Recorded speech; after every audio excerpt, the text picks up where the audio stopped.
Welcome to the Hangar Z podcast, brought to you by Vertical Helicast in partnership with Vertical Valor magazine. This episode was recorded on location in Cologne, Germany at European Rotors. The only way to exchange information is to go to these international exercises, because that's where you meet the other guys that are doing the same sort of work in different countries, to see their tactics and their procedures and to learn from each other. And it's the only way to learn. This episode I sit down with Leo Stolk, the Deputy Flight Operations Manager for the Dutch National Police. During the conversation, Leo shares insights into his journey from military operations to law enforcement aviation, highlighting his extensive career and the challenges he faced during military missions in Afghanistan. The conversation delves into the critical role of international collaboration in enhancing law enforcement operations while also exploring the integration of drones in aviation. Leo emphasizes their complementary function alongside helicopters, showcasing the importance of training and adapting to these new innovations. He also addresses the evolving public perception of law enforcement and how communication plays a pivotal role in aviation operations. For newcomers to the aviation industry, Leo offers invaluable advice, stressing the significance of continuous learning and effective communication. Thank you to our sponsors, CNC Technologies, Precision Aviation Group, and Airbus. Welcome to the Hangar Z podcast, brought to you by Vertical Helicasts. The Hangar Z podcast is the first and only podcast dedicated to promoting and exploring the personnel and equipment behind the missions in public safety aviation.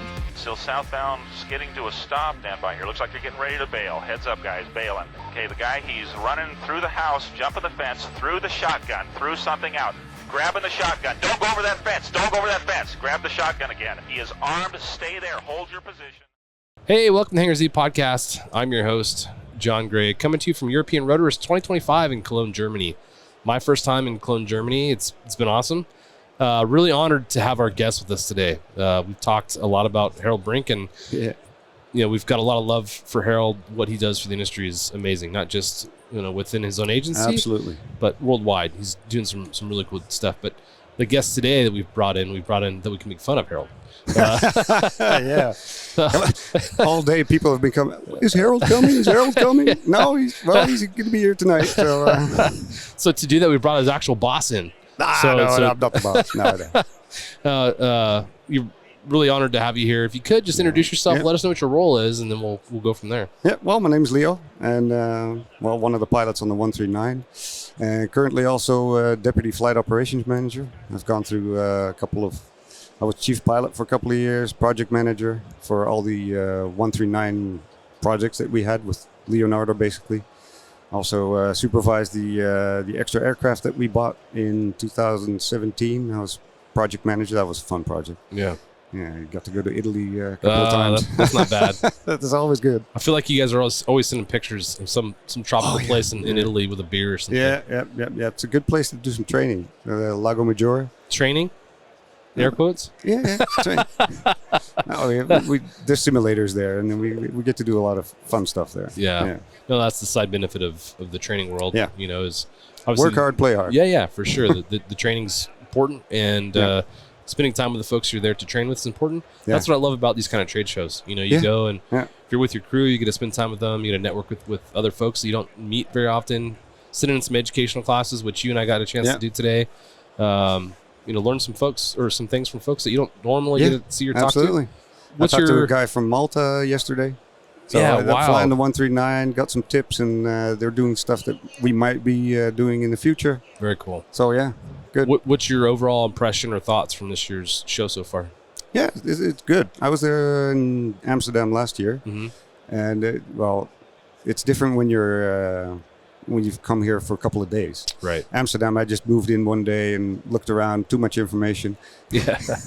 And I get to spread it out in a couple of days, do some nice lessons. So yeah, it's a good place. Yeah. To meet other people, basically. Sure. Networking. Yep. That's great. Yeah, we go to these and typically you see a lot of the same people at all the different shows. Yeah. But Harold. Yeah, Harold's at a lot of them. But the European Rotors show for me is unique because there's a lot of folks here I don't know and don't get to see very often, Yeah. So it's really neat for me to come here and see and talk to people that I don't usually get to see. Yeah. So it's been great. But let's go back to your career. You talked about offline. You've flown for 30 years, which is amazing. When you think through those 30 years of all the missions and things you've been a part of, what's the most impactful mission? One that stands out, good or bad, that comes to mind? Well, that was basically a mission in Afghanistan. Several deployments there, but it was I think the first international big air assault. There was British Chinooks. We had the U.S. Chinooks, Black Hawks. I think there was 16 aircraft in a two-wave assault. And just after dropping the troops on the first assault, as soon as I was coming out of the dust cloud, I saw a big fireball about 1.5 clicks away from our aircraft. And that was one of the American Chinooks that was downed by an RPG. Oh, wow. Yeah. Dang. So that was pretty impressive. And that was the first wave. We still had to do the second wave. Yeah. So that was it was about an hour flight back to base to resupply, get to the other troops on board. It was the most quiet flight in my life. I bet. And the only thing, I was the PIC and actually the flight lead of the two aircraft, the two Dutch Chinooks. So the only thing I said, hey guys, I can understand if anybody wants to get out when we get there, but everybody stayed on board and we finished the mission. What were you flying at the time? Chinook. Okay. Yeah. Oh, what an impressive aircraft. Oh yeah. It's an amazing piece of machine. We had Alan Mack on. I don't know if you got a chance to listen to his episode, but he flew in the Horse Soldiers and did a lot of unique things in his time. He's CW5 in the U.S. Army, flying for the 160th. That's God. Yeah. I mean, really impressive. He talked through the capabilities of the Chinook that really were shown in Afghanistan with those high peaks. Talk about that a little bit. What it was like to fly with those with the weather there, the altitudes there, the terrain, and all that. Well, we always had to do the summer missions because the hot and high. We have two transport types in the Dutch Air Force: the Cougar and the Chinook, and we of course had to take the summer slots because it was the only aircraft capable of doing stuff in hot weather. Yeah. So even though the Chinook was reduced in capability, normally we can lift 12,000 kilos, about 24,000 pounds. Wow.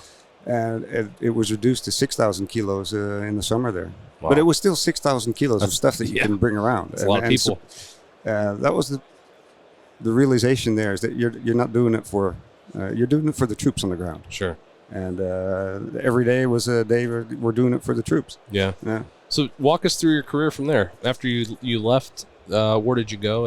Yeah, well, I stayed with the Air Force for 14 years, so about 2,200 hours on the Chinook, which was it's great.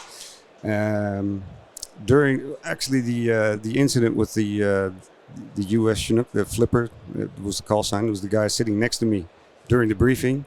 And, oh, geez. He was gone afterwards. But my wife was when we talked about it, she said, I think it's time to get a different job. Yeah. So 2 years later, and 2 more deployments later, a position opened up with the police. We were transitioning, or the police was transitioning from small helicopters, the BO-105. So and new fleet of aircraft, the 135 and the 139. So the 135 is basically the replacement for the BO-105 in the job that they were doing. And we got the 139 to do more specific special ops, SWAT teams. So more tactical type of flying. Sure. And basically the police never had any of that experience. So they were looking for some pilots from the armed forces that would make the switch. And so it was natural for you to go from one to the next. Yeah. Talk about that transition for you. Leaving the folks you'd been with for 14 years. Yeah. All those bonds that you had formed. Yep. Going to a new place and starting over. What was that like? Yeah, that was a nervous time. Yeah. I thought, am I making the right decision? Yeah. Because you know that you're in the warm nest of the military. Mm-hmm. It's a warm nest. It's a big family. You've done things together. But a buddy of mine was also selected to join for the police. So there was 5 pilots, and I knew one of them pretty well. So I thought, okay, let's do this together. And it was a bit of a struggle in the beginning.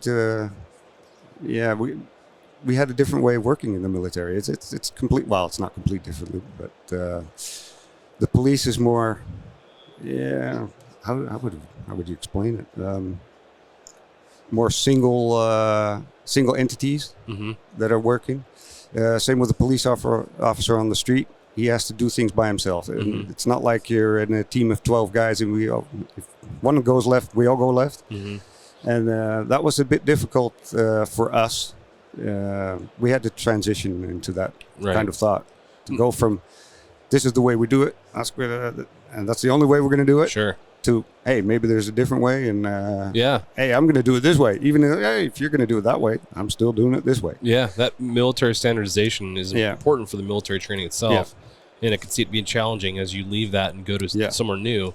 We'd get new police officers that would come to our department from whatever police department they came from, and they would get used to saying, well, this is how I did it at my last place, and it's really hard for them to then switch into, well, this is how we do it here, But you've been there now for how long?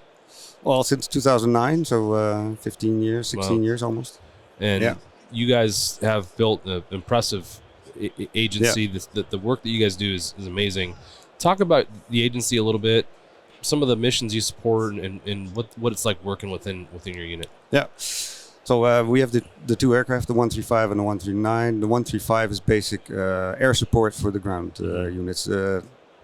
Basic, air support from the from the helicopter, and the 139 does that also, but we got a broader spectrum of tasks, more special mission stuff. More special. We do Coast Guard duties, so just patrolling on the coast over the North Sea, which is something that's been increasingly important with all the traffic and the Ghost Fleet. Yeah, I mean, what interesting time in history, with what's happening geopolitically. You guys are essentially on the front door of what's happening. Yeah. Has that caused a shift in posture from not just the professional life, but the folks that live where you live? Thank you to our sponsor, CNC Technologies. CNC Technologies, serving law enforcement, government, and military markets with tailored mission solutions, system training, and live 24/7 support with CNC.live platform. Explore more at cnctechnologies.com. You would think so, but in day-to-day life, people still sort of ignore it. But when you start talking about it, everyone says, we gotta do something about this and make sure that our borders are protected and infrastructure. That's been we've seen it in the Baltic Sea. It'll happen, and it's become more important, and people are realizing that, and that's a good thing. So you guys are tasked on the special mission side to keep track of who's coming through the area and responding to that type of stuff if you have to. Sometimes. Okay. We do the Coast Guard missions under the Coast Guard flag, and it's a different entity. They also have their own intel unit, so sometimes it's a bit we're missing the intel. Well, one of the lessons this afternoon about intelligence based operations, and we would be flying and we say, hey, what's this ship doing here? And then we get back, we report the ship. Yeah, we knew about that. Why didn't you tell us? Would be nice to know. Yeah. Nice. Yeah, on the law enforcement side or the patrol side with the 135, talk about the roles and responsibilities of the aircrew in the 135. Yeah, well, we have always, of course, the pilot and the TFO. And in difference to the way that I guess the aircrews in the States work, our TFO's in the back. And it's just the I/O, the optics. Yeah. That's our main goal and main way to work. We basically go out on patrol, and then we just listen to the dispatch radio. Yeah. And respond to anything that's in the area. Like we talked about today in the class, the difference between catching folks and not catching folks a lot of times comes down to just being in the air. Absolutely. You guys changed your policy as I understand it as a result of LAPD's aircrew school and going there and kind of understanding how they have implemented that. Talk about how that shift and how it affected you guys' success rates. When we were doing the before I was there, we had the BO 105. We were just doing Like we would go out into the area, pick up a local policeman, and he would go out and take pictures of farms and just do the environmental thing. And well, with the new fleet, we realized that we got to do more with this. It's too expensive, and the equipment is just too good to waste on. Well, I won't say waste on environmental issues, but yeah. But we could do so much more, and that's when we started doing active patrolling, reaching out to the regional dispatch organizations and saying, "Hey, we're here. Learn from us, and we can learn from you. What's your need? Where can we fly the best to serve you?" Yeah, identifying your customers and going to them. Hey, what can we do to better serve you guys? Absolutely, that's huge. Yeah. So how's that changed? So going beyond the environmental stuff, what are you getting involved in most of the time these days on the patrol side? Oh, everything from burglaries to car chases. Yeah, you name it, we got it. Yeah. It's sometimes on those patrol flights, they're not always the most exciting flights. Absolutely, yeah. Especially at 2 Sometimes in the morning. Nothing happens. Yeah, it's dead quiet. But the success rate as it pertains to getting up over pursuits, over active incidents, that's where things change. Like I said, if you're launching from the ground and responding to those, you're way behind the curve, and probably like I don't know if it was you or someone else said you're responding to blue lights or red lights. That's all you're going to end up doing.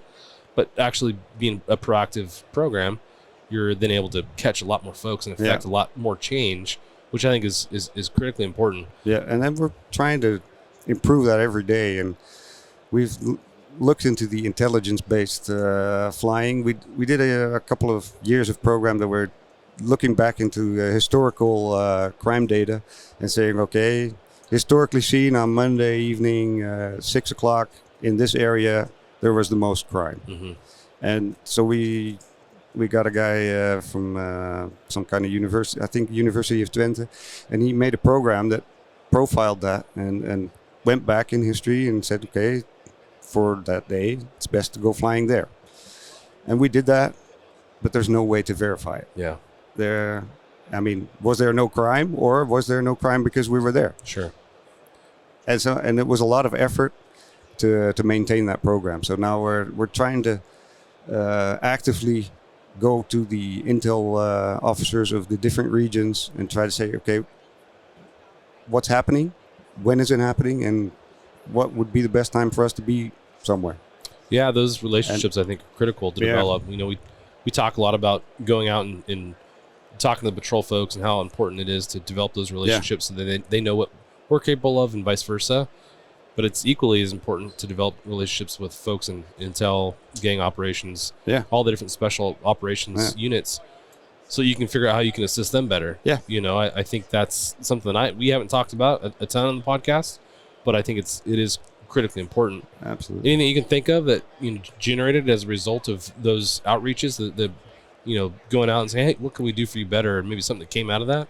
Yeah, well, the observation teams and IMSI catchers, we're looking into that because they say that's something we need. So we're looking into getting IMSI catcher or something, some sort of system like that.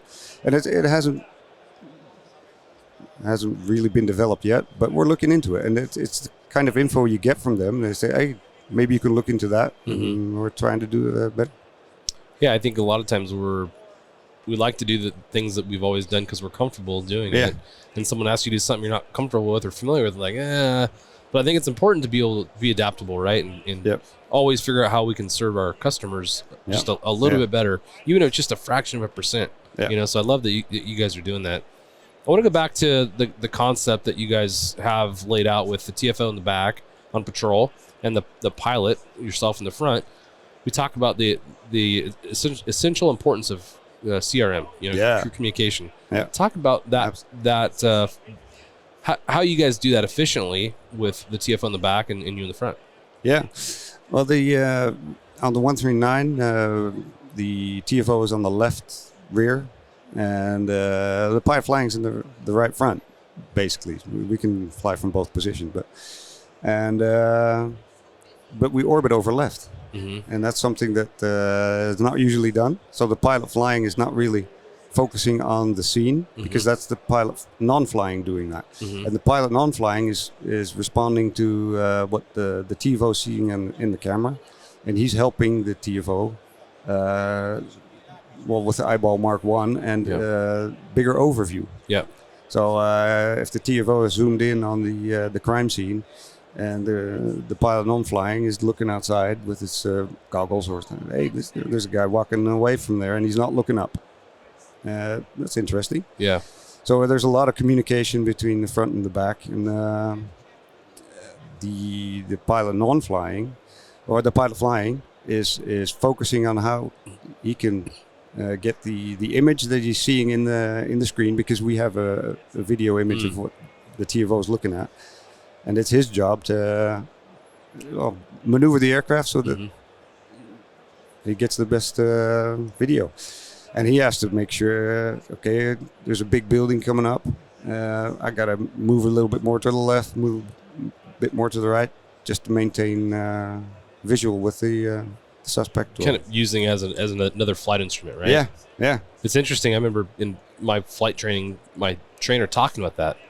Treat this as another instrument in the cockpit to adjust, like you're saying, your flight profile, to give that TFO a better optic and better view of what it is he's looking at.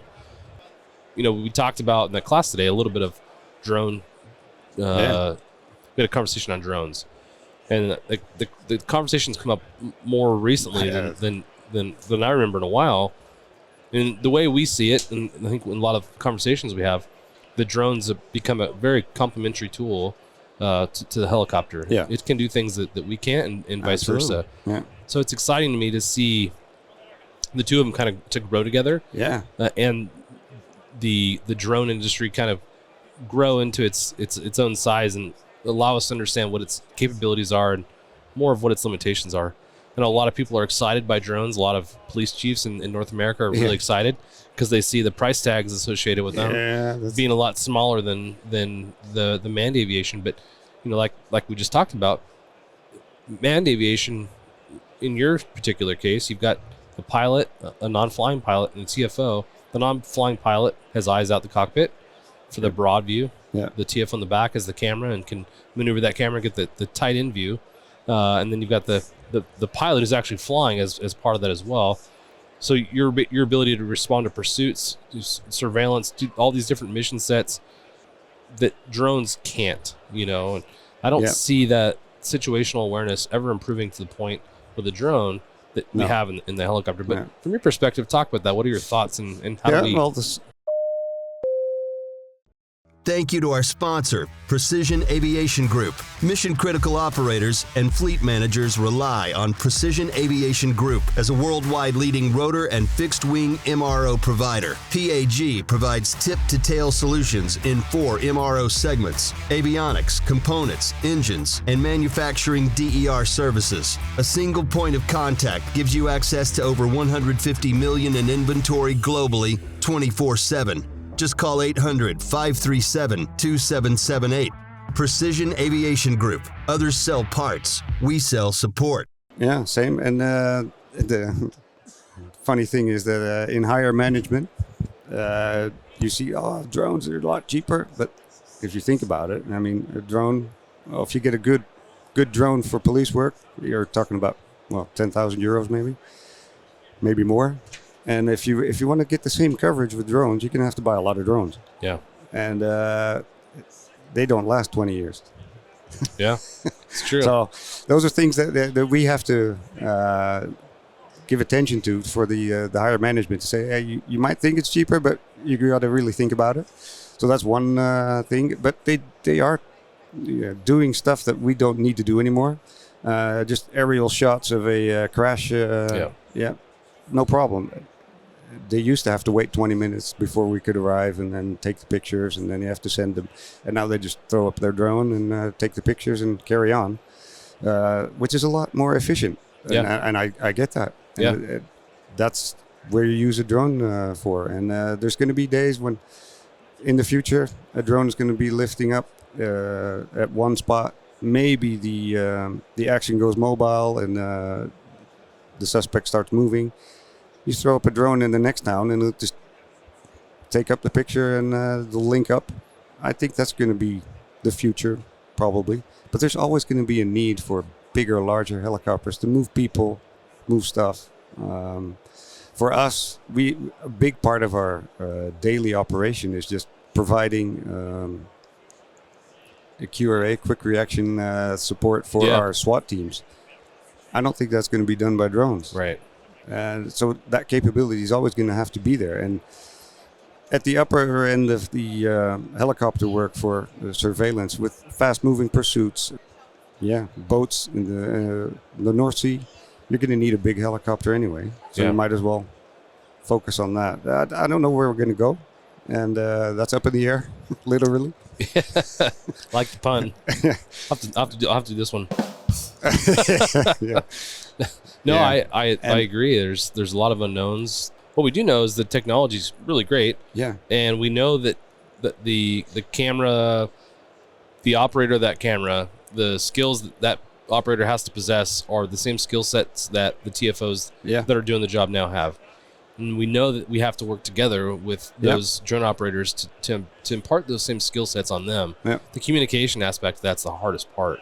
You know, you can have the most expensive drone in the world, but if you don't have an operator who understands how to communicate what he's or she's seeing on that screen to the folks who need to know, it's of no use. You know, I guess the same thing applies to helicopters, right?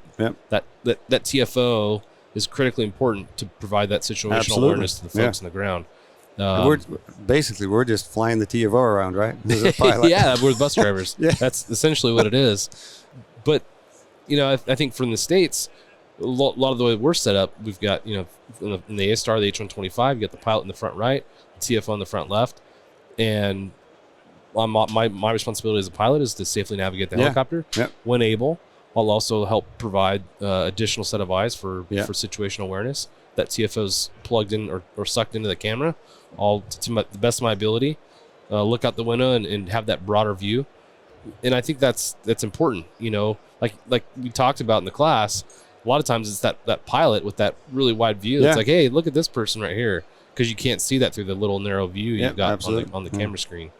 The number of officers who've come up to air support and gone on flights and looked at the camera and be like, I didn't realize that's all you see is mind blowing to me. You know, I think that the vision that they have in their head is that camera can see everything all the time, and it's only seeing what it's directed at. You know, and if it's focused in on a crime scene, the TFO doesn't have time to zoom out to see where the units that are responding are at. So maybe because they might not know where it is. If it's in a rural area, it might be somewhere in the woods. So the guy the pilot non-flying on our side, he's looking outside. Okay, I see the lights coming. They have to take the next right, and then the TFO can relay that to the units, and he doesn't have to take his view off the crime scene. Yeah, that's huge. Yeah.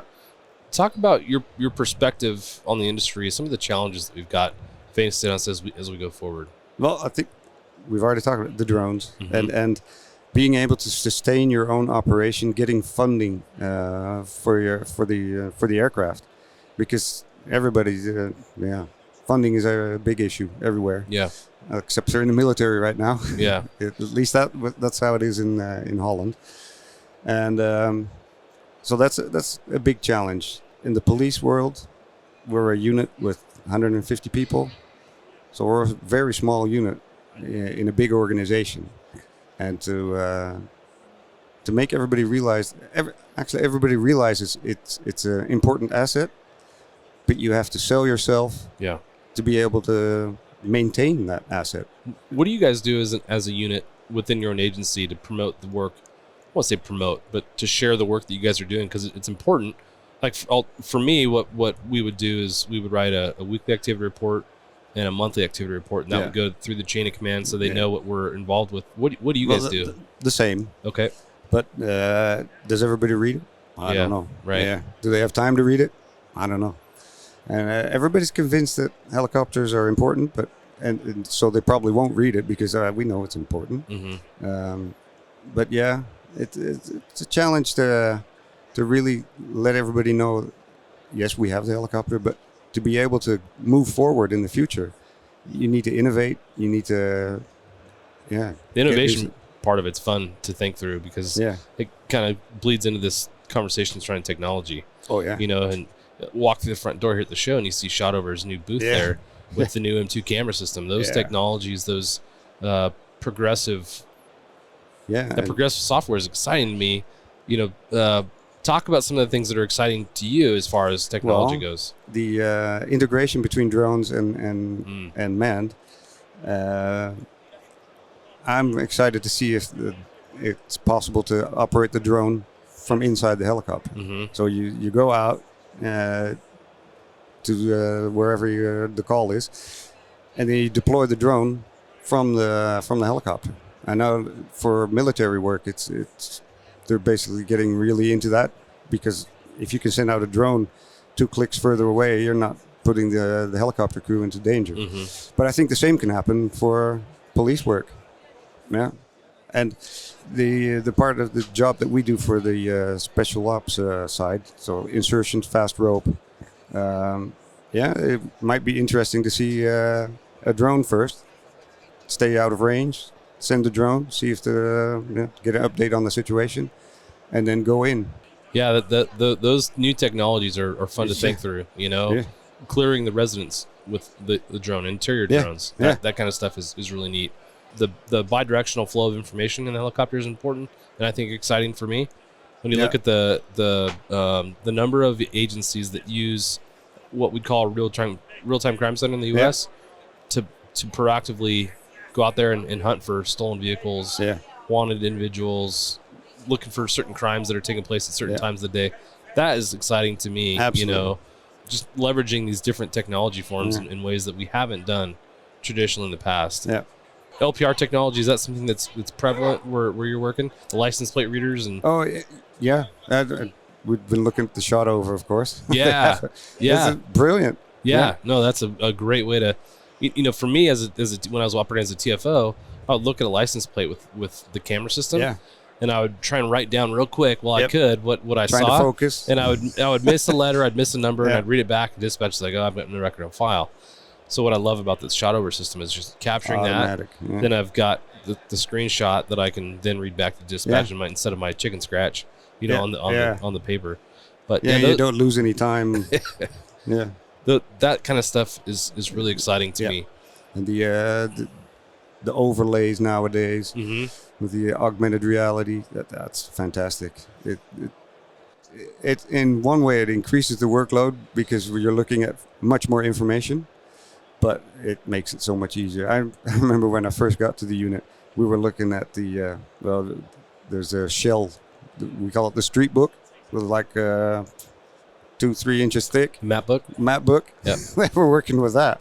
And nowadays you're just looking at the screen and reading the street, and that's fantastic. Oh, it's so much more efficient. Yeah. I remember being able to utilize that map overlay for the first time, and I thought I'd just gotten a cheat code, on a video game. Yeah. It was amazing. Those are the kind of things that make us more efficient. And it makes you wonder what we're going to have in 10 years. Yeah, it's a whole, things we haven't even thought of are going to be in existence, and that's so cool. Recruitment is an issue that we're going to face for a long time. Yeah. Are you guys seeing the same issue with recruiting new officers and bringing them to the front doors as we are? Thanks to our sponsor, Airbus. Airbus provides the most efficient helicopter solutions to its customers who serve, protect, save lives, and safely carry passengers in demanding environments. Its civil and military helicopters are flying all over the world, making missions possible. Visit airbus.com for more information. Yeah, and another thing is, again, funding. It takes about 2 years to take a police officer from the street to make him operational, and it takes a lot of money. And it's interesting to see how, again, higher management is thinking, because those 2 years, you need to start training people 2 years before you need them, and that's something that's difficult to get through.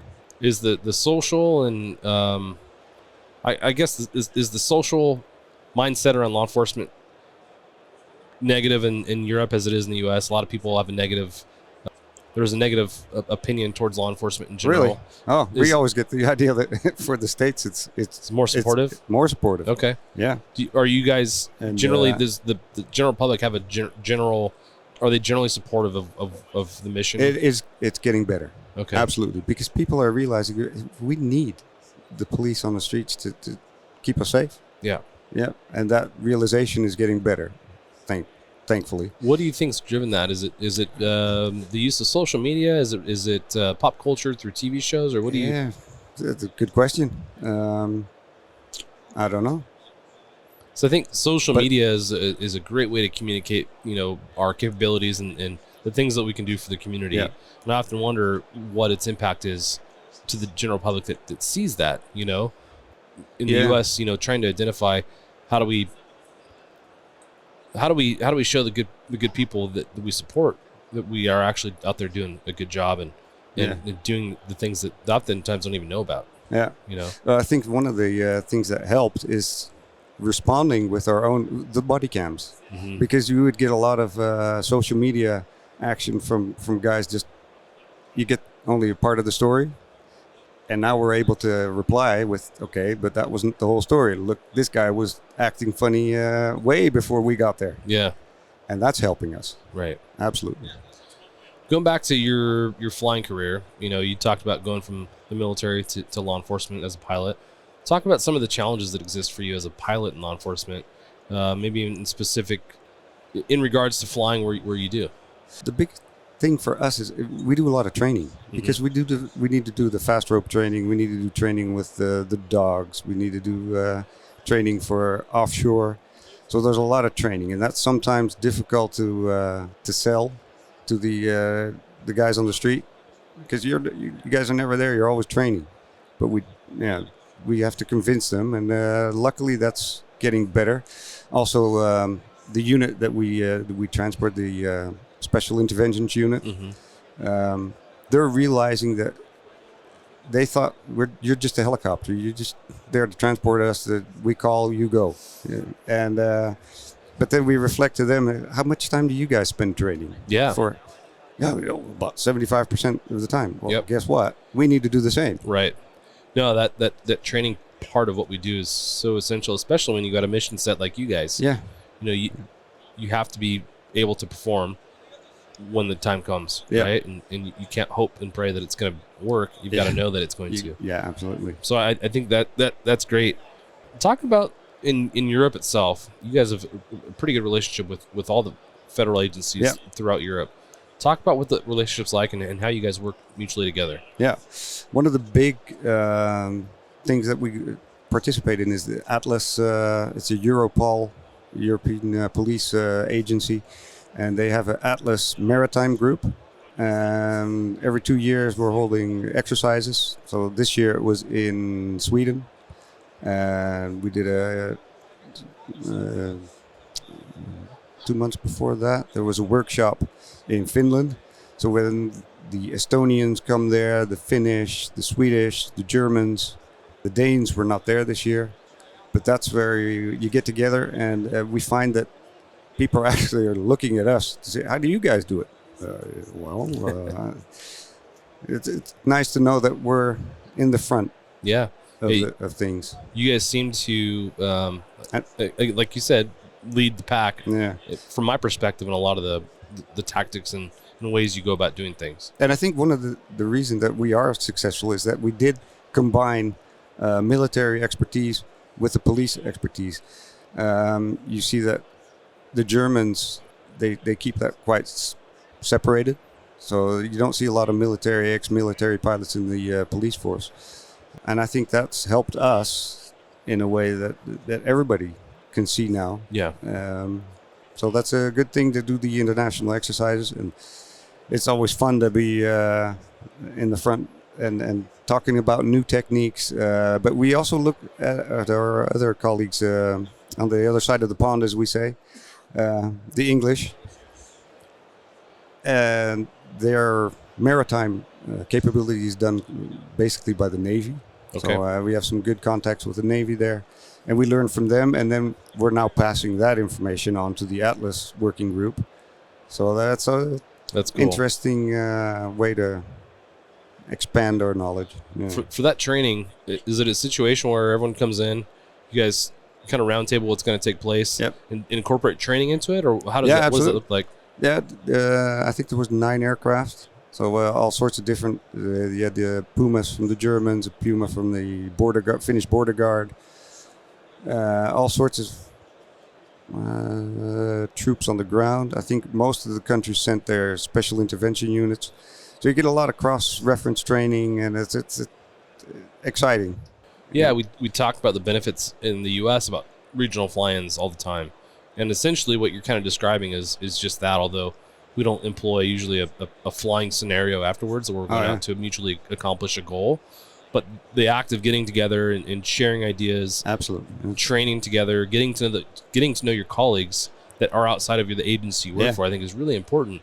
Talk about your perspective on how important that is. Very important, because within your own police unit or the national police, you don't have any colleagues that are doing the same thing. Mm-hmm. So the only way to exchange information is to go to these international exercises, because that's where you meet the other guys that are doing the same sort of work in different countries. Yeah.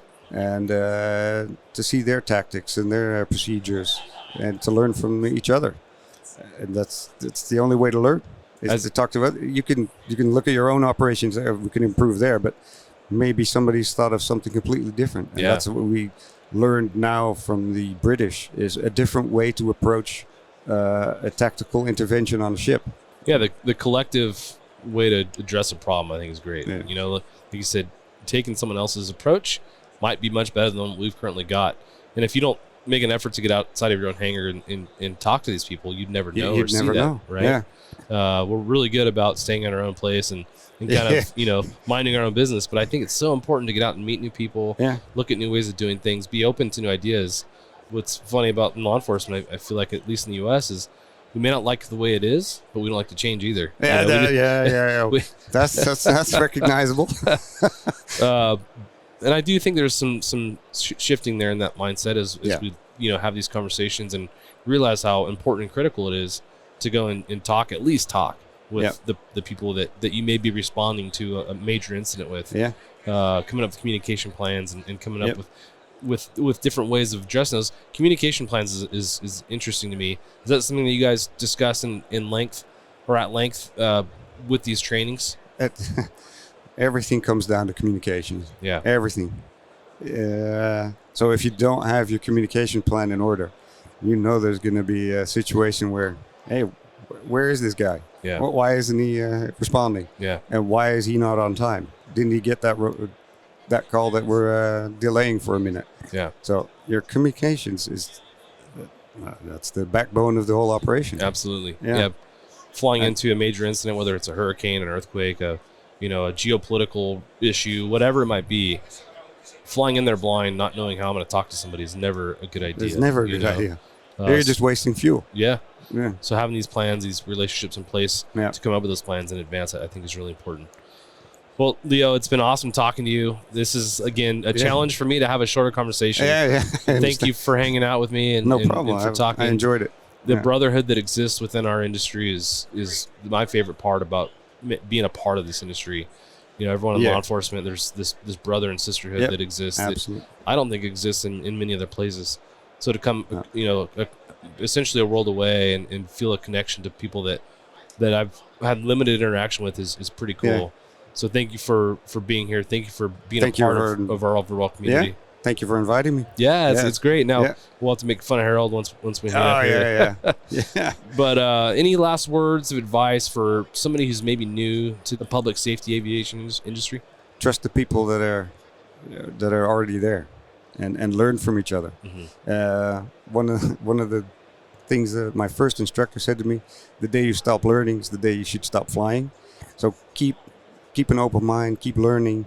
And learn from each other. Love that. I think that's the biggest thing. Learn from each other. Absolutely. I think you're right. If you get bored, you think, I've mastered this. This is probably the day that you should think about going and do something else. Yes. So Leo, again, thank you. Appreciate your time. We'll catch you out on the floor. Yeah. Cheers. All right. Cheers. Thanks for joining us for this episode of the Hangar Z podcast.